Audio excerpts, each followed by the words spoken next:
Sumasa inyo ang palatuntunang ang Iglesia ni Cristo, isang palatuntunan na maghahatid sa inyo ng magadalisay na aral ng Diyos na sinasampalatayanan ng Iglesia ni Cristo. Mga katotohanang maghahatid sa atin sa matuwid na landas ng paglilingkod sa Diyos. Magandang araw po sa inyong lahat. Welcome po sa ating gagawing pagtalakay. Sumasa inyo ang palatuntunang ang Iglesia ni Cristo. Hangad po namin na kayo po ay nasa mabuting kalagayan. Kami po ang inyong makakasama. Ako si kapatid na Jerry Luar Jr. Kasama natin ang kapatid na E.R. Roderos. Magandang araw po sa inyo, kapatid na Jerry, at magandang araw din po sa lahat ng ating mga taga-subaybay. Muli po ay welcome po kayo sa ating programa, ang Iglesia ni Cristo. Kapatid na E.R., ipaglingkod na natin sa ating mga taga-subaybay ang inihanda nating pagtalakay. Isang katotohanan na dapat maunawaan ng lahat ng tao na kaya nilalang ng Diyos ang tao ay upang paglingkuran ang ating Panginoon Diyos at kilalanin siya. Kaya ang paglilingkod sa Diyos, sinasampalatayanan natin na ito ang pangunahing at katutubong pananagutan ng lahat ng tao. Kaya nga dito sa loob ng Iglesia ni Cristo, marahil maging ang ating mga taga-subaybay ay napapansin ito, sa atin, sa loob ng Iglesia ni Cristo ay priority natin ang paglingkuran at kilalanin ang tunay na Diyos. Kapatid na Jerry, may mga tao naman na kabaliktaran. Kabaliktaran nung binanggit po ninyo yung kanilang paniniwala.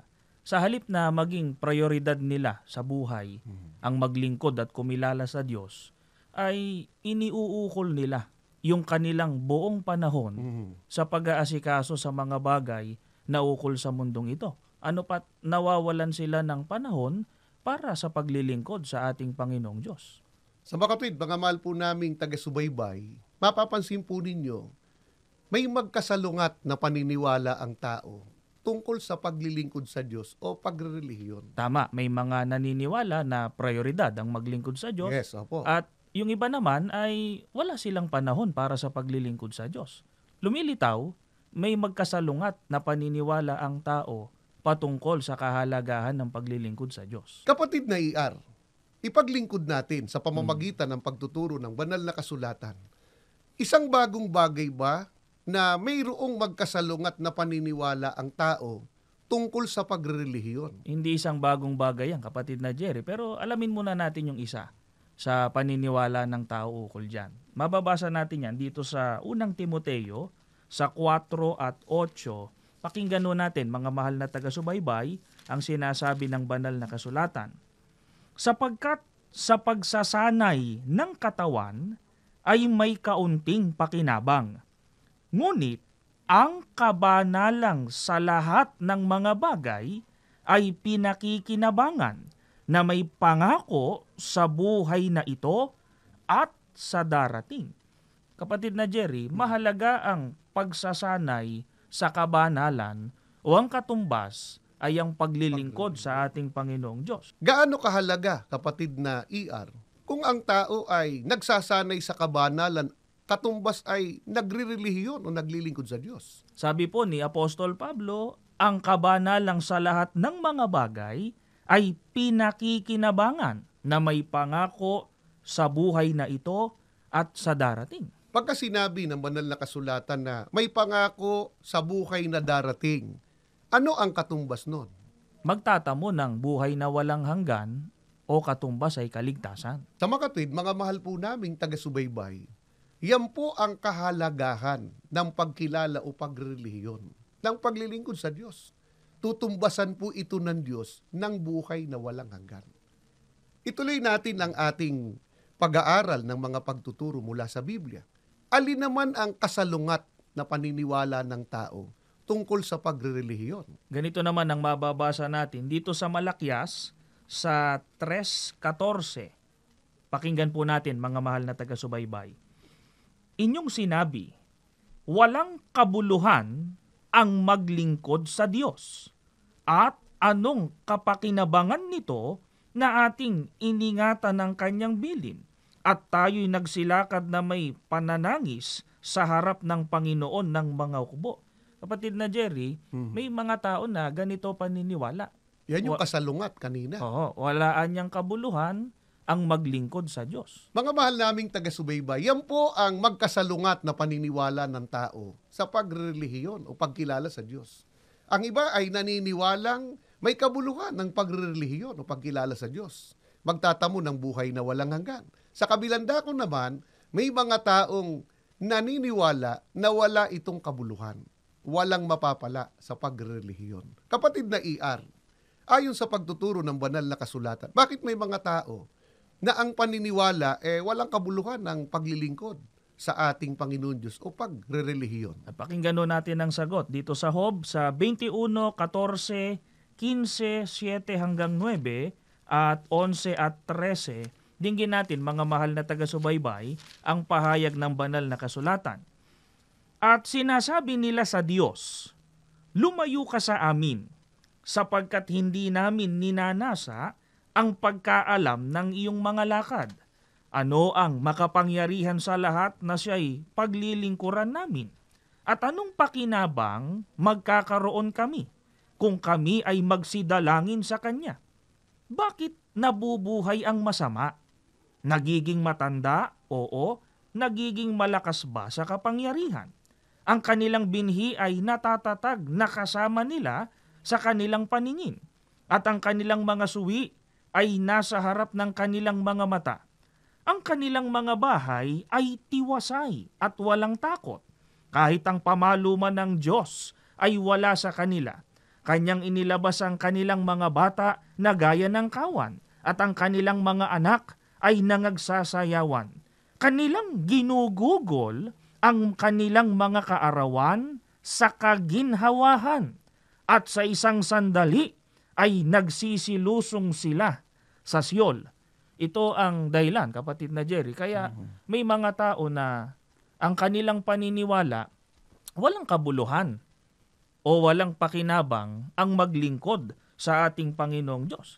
Kung bakit, sa binasa kasi natin, pahayag ito ng mga taong naniniwala na walang kabuluhan ng maglingkod sa Diyos. Alinsunod doon sa kanilang pahayag ang sabi, bakit anya nabubuhay ang masama? Nagiging matanda, oo, nagiging malakas sa kapangyarihan, kanilang ginugugol ang kanilang mga kaarawan sa kaginhawahan, at sa isang sandali, nagsisilusong sa Siyol. Marahil, kapatid na Jerry, nakikita nila na kahit yung gumagawa ng masama, hindi nabubuhay sa kabanalan, katumbas ay hindi naglilingkod sa Diyos, gumiginhawa din. Dumarami din yung anak, yung lahi, tiwasay din yung kanilang pamumuhay, at pareho lang nung naglilingkod sa Diyos na mamamatay o ililibing. Ngunit kapatid na ER, kung ba ang tao sa mundong ito nakakakita ng mga hindi nagpapahalaga sa pagrelihiyon? Hindi nabubuhay sa kabanalan. Sa halip gumagawa pa nga ng masama, umaasenso pa sa buhay. Tama ba na ang tao ay hindi na magpahalaga sa gawang paglilingkod at pagkilala sa ating Panginoon Diyos? Mali po yung kapatid na Jerry, sapagkat merong nakalaang parusa dun sa mga hindi kumilala o hindi nagpahalaga sa paglilingkod sa Diyos. Katunayan, mababasa natin yan dito sa 2 Tesalonica sa 1:8 hanggang sa 9, na maghihiganti sa hindi nagsisikilala sa Diyos at sa kanila na hindi nagsisitalima sa ebanghelyo ng ating Panginoong Yesus, na siyang tatanggap ng kaparusahan na walang hanggang kapahamakan mula sa harapan ng Panginoon at mula sa kalwalhatian ng kanyang kapangyarihan. Sana napansin ito ng ating mga taga-subaybay, kapatid na Jenny. Paghihigantihan ng ating Panginoong Diyos yung mga hindi kumilala o hindi tumalima sa Kanya at sa Ebanghelyo. Paano paghihigantihan ng ating Panginoong Diyos yung mga tao na hindi nila minamahalaga ang paglilingkod sa ating Panginoon Diyos? Ang sabi sa talatang binasa natin, kapatid na Jerry, na siyang tatanggap ng kaparusahan na walang hanggang kapahamakan mula sa harapan ng Panginoon at mula sa kalwalhatian ng kanyang kapangyarihan. Walang hanggang kapahamakan o parusa ang sasapit doon sa mga hindi kumilala o hindi tumalima sa Panginoong Diyos at sa kanyang ebanghelyo. Sa makatwid, mga mahal naming taga-subaybay, hindi lang po mali, kundi napakalaki pong panganib ang idudulot sa tao kapag ang paniniwala niya ay walang kabuluhan ang maglingkod sa ating Panginoon Diyos. Paano naman pinatunayan ng ating Panginoong Kristo na mali nga at napakapanganib ng paniniwalang walang kabuluhan na magsagawa ng paglilingkod sa ating Panginoon Diyos? Pakinggan natin ang sagot dito sa Lucas sa 12:16 hanggang sa 21. Dinggin po natin, mga mahal na taga-subaybay, itong pahayag ng banal na kasulatan. At nagsaysay siya sa kanila ng isang talinhaga na sinasabi, ang lupa ng isang taong mayaman ay namumunga ng sagana.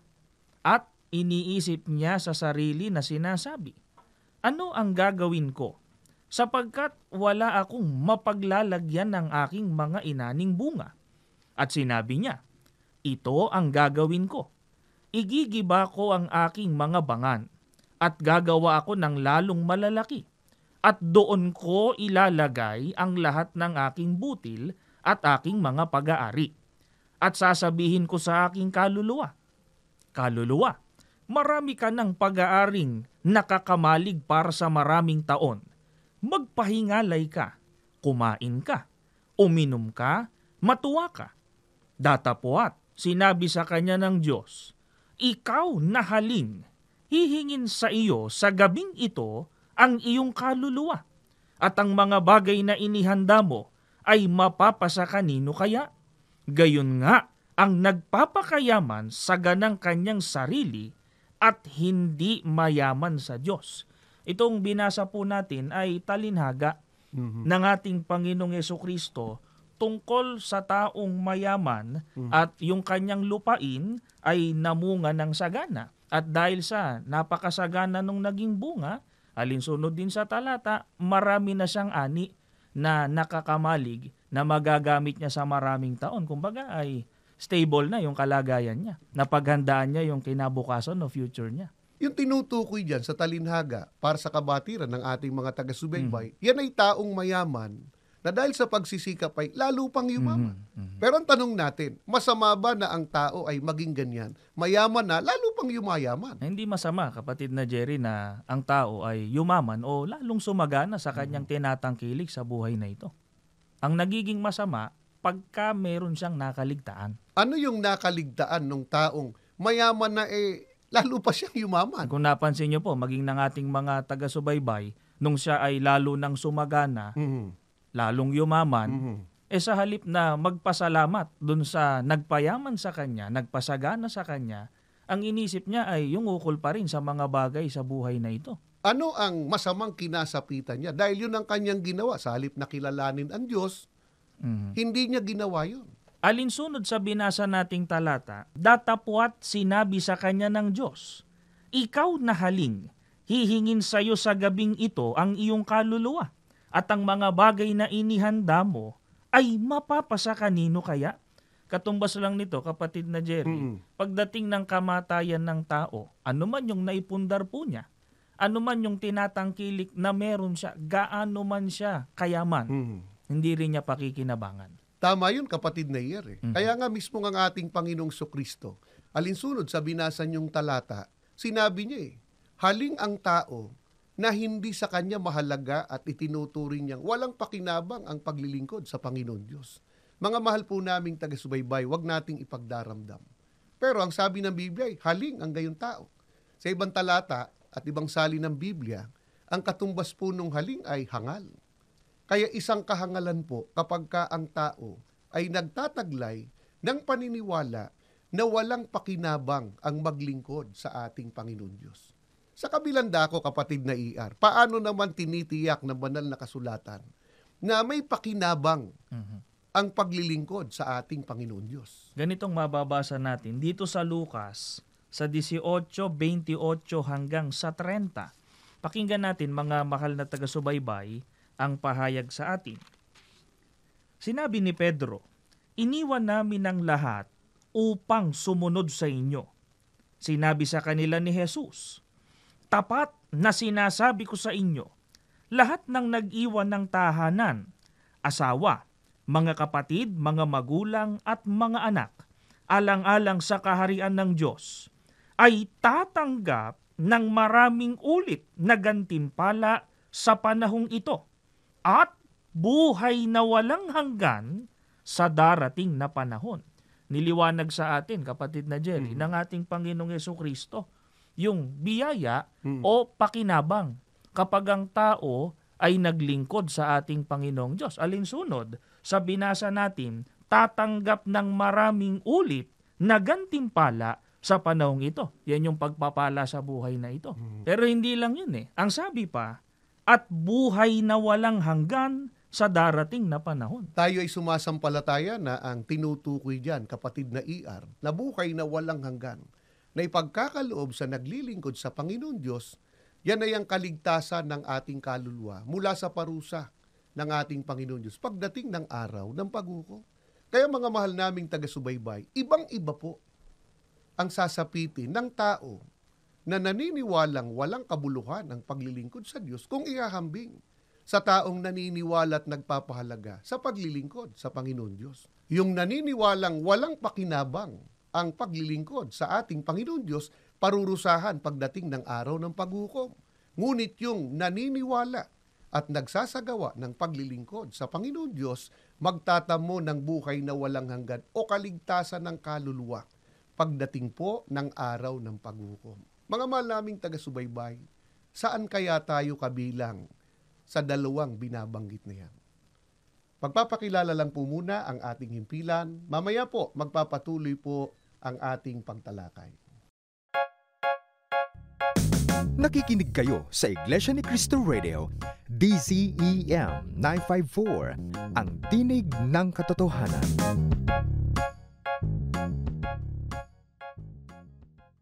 Nagbabalik po ang palatuntunang ang Iglesia ni Cristo.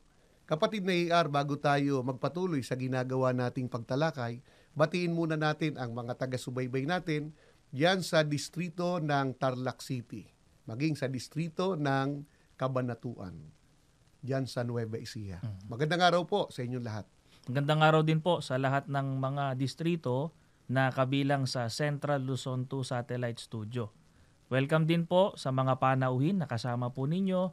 Nawa ay pakinabangan po natin itong ginagawa nating pag-aaral ng mga salita ng Diyos. Puntahan na natin, kapatid na ER, yung iniwan nating pagtalakay kanina. Ngunit alang-alang sa ating mga lay tuners, tinatalakay po natin na mayroong magkasalungat na paniniwala ang tao. Oo, yung paniniwala na hindi mahalaga o walang pakinabang sa paglilingkod sa Panginoong Diyos at yung naniniwala naman na may pakinabang o kahalagahan ang paglilingkod sa Panginoong Diyos. Ang sasapitin nung naniniwalang walang pakinabang ang maglingkod sa Diyos parurusahan ng ating Panginoon Diyos. Yun namang naniniwala o sumasampalataya na may pakinabang o mahalaga ang maglingkod sa Diyos ay magtatamo naman, kapatid na Jerry, ng buhay na walang hanggan. Subalit, kapatid na ER, paano kung may magsabi ng ganito? Naglilingkod naman kami sa Diyos. Ang katunayan, may relihiyon kaming kinabibilangan. Sapat na bang ang tao ay nagsasagawa ng paglilingkod sa Diyos ay matatamo na niya yung pakinabang na ipinangako ng Diyos? Yung buhay na walang hanggan? Hindi po, kapatid na Jerry. Ang katunayan ay may pahayag ang banal na kasulatan na mababasa po natin dito sa Mateo sa 7:21 hanggang sa 23. Mga mahal naming taga-subaybay, pakinggan nating mabuti. Hindi ang bawat nagsasabi sa akin, Panginoon, Panginoon, ay papasok sa kaharian ng langit, kundi ang gumaganap ng kalooban ng aking Ama na nasa langit. Marami ang mga nagsasabi sa akin sa araw na yaon, Panginoon, Panginoon, hindi baga nagsipanghula kami sa iyong pangalan? At sa pangalan mo'y nangagpalayas kami ng mga demonyo? At sa pangalan mo'y nagsigawa kami ng maraming gawang makapangyarihan?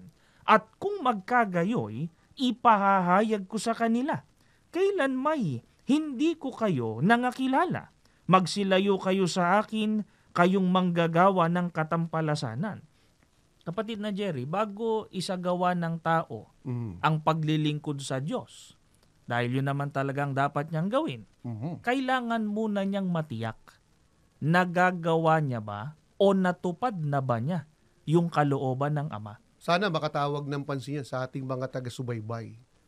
Kailangan po sa paglilingkod sa Panginoon Diyos, ang ganapin po o isagawa ng tao yung kalooban ng ating Panginoon Diyos. No, kasi kung hindi niya magawa o hindi niya pa nasunod yung kalooban ng Ama, pagkatapos ay magsasagawa siya ng paglilingkod, matutulad siya dun sa sinasabi sa talata.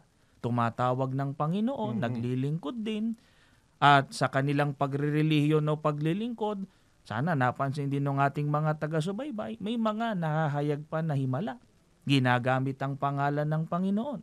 Pero dahil sa hindi isinagawa yung kalooban ng Ama, hindi sila tinanggap.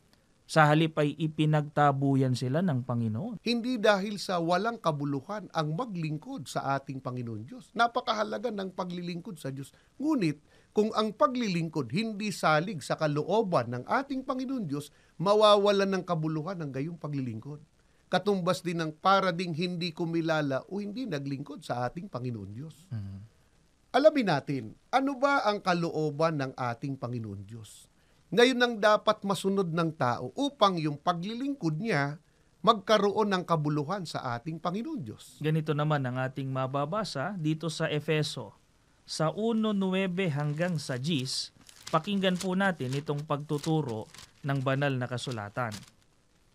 Na ipinakilala niya sa atin ang hiwaga ng kanyang kalooban, ayon sa kanyang minagaling na ipinasya niya sa kanya rin, sa pagiging katiwala sa kaganapan ng mga panahon, upang tipunin ang lahat ng mga bagay kay Kristo, ang mga bagay na nasa sangkalangitan at ang mga bagay na nasa ibabaw ng lupa, sa kanya sinasabi ko.